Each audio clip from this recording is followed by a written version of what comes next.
there are a couple of things that I want to make sure occur in order for it to be successful. One of them is I want to make sure that there is a open line of communication with the mayor's office so that the private partnership stays focused on what the city wants to do and what needs to do so the mayor can have the business community speaking with one voice. Secondly, the board itself has to be representative. It can't be self-perpetuating. It has to have members of the board that have what I would call subject matter expertise. So I've signed the Forward New Orleans pledge.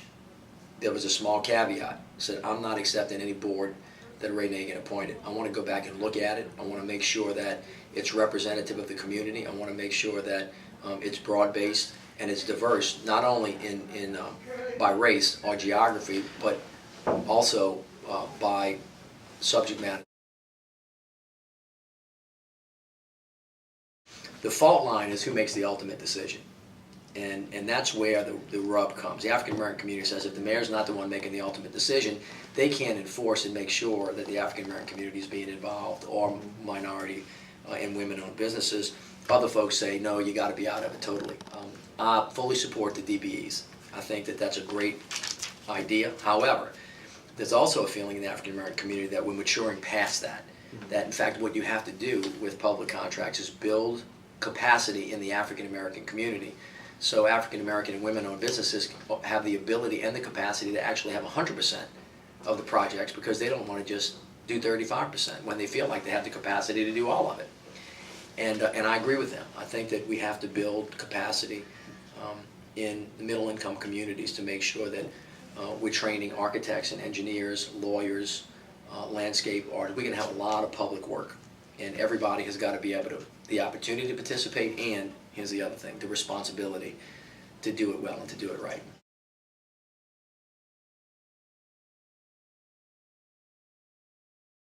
There has to be complete transparency. People have to know who's bidding on prime and subcontracts. All right, that's fair. The Inspector General isn't going to be invited in to help make sure that, number one, a request for proposal is being sent out on things that are actually professional services. Here's the big fault line that nobody's even paying attention to. Mayor Nagin has misused the process by using the request for proposal process on things that should be competitive bids, that should go to the lowest bidder. The municipal auditorium is a good example. That's not an RFP process, that's a competitive bid process. Secondly, the Inspector General is going to be able to look at whether or not the request for proposal is a fair request for proposal. Now, there's no bid rigging, there's no trying to favor one group over them. Everybody's got a fair shot. Then, when the process moves into its formation, for example, if people are going to bring the RFPs in and there's going to be a committee that's going to review them, the Inspector General is welcome to observe that as well. There's a third step about the choice. Let me just put that on the side for a second. And then the fourth step is the implementation, and the Inspector General is going to be invited to make sure that everybody that's got a contract is spending money on what they're supposed to be spending on time, and doing what they're supposed to do, and we're going to grade them so the public can see it. Every study that we do on bringing tourists here or bringing business is people think the city's unsafe, number one. And number two, they think we have a bad workforce. Those are the two main dissatisfiers that we have to fix. So the second is that if they think that you don't have good workforce, and they think the government's corrupt, or they think that they're inefficient, or that they won't get an answer, or that they don't think they have a good partner, those are all the kind of things that make a person who could just as well invest here, or Los Angeles or Chicago, go someplace else. So now, what's interesting is I think that the city of New Orleans has a come help me sign on it, and there are a lot of people that want to come, and I think they would have come, but, and I've heard this from many people, I can't come down there right now. It doesn't work, it's dysfunctional. No, because of the political leadership. And because we're disorganized in economic development, and because we don't speak with one voice, and because we don't have a clear focus of what it is that we want to do.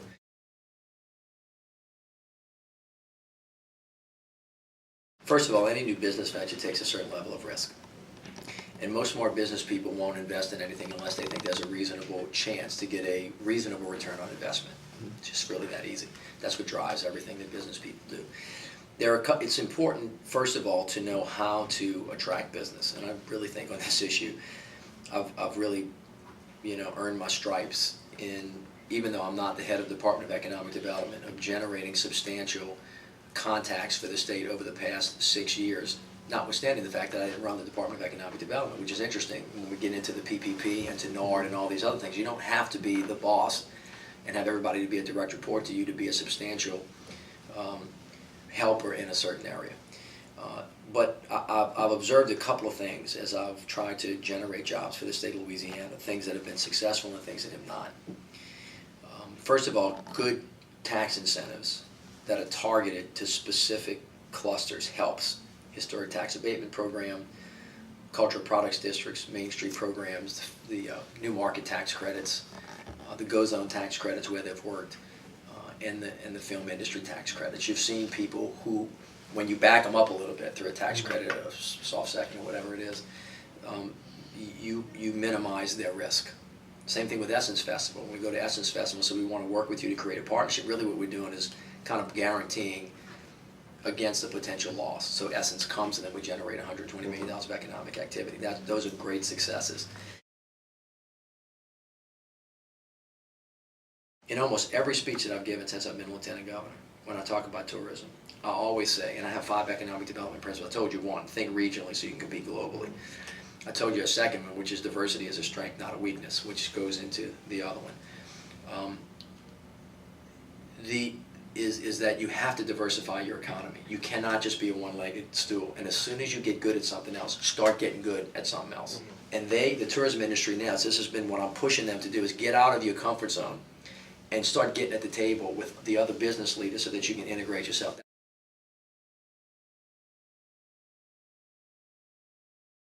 One of the things that I'm prepared to do is go see the owners of these companies. As a matter of fact, I met with the owner of Steinmart last week in New York. I saw him at an event. We talked about it. Steinmart may or may not be the kind of facility they want, but notwithstanding that, I said, would you please, his wife's actually from Mississippi, I said, would you please come look at New Orleans? They have 3 stores here. It's going to take that kind of personal lobbying from the mayor to the owners of Home Depot or Walmart to say, look, I can convince you. Now, they're going to come in and run a business model, and if they think they can make money and they think they're going to be safe, they're going to come. And if not, they won't. So I'm not adverse at all to going out and doing that kind of shoe leather economic development directly, because I do think we have to work hard to aggressively rebuild the East. As a Lieutenant Governor, one of the things I talked a lot about was think regionally so you can compete globally.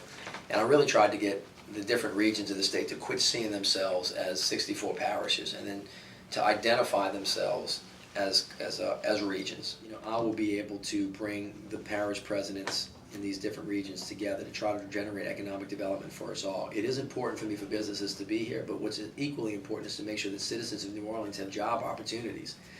And if a job opportunity happens to be in Jefferson, and I can bring a plant to Jefferson, the choice is never between Jefferson and Orleans. The choice is, do I go to Mobile or do I come to the New Orleans region? That's why I didn't balk too much when Chevron decided to move to the North Shore. They weren't moving to Texas.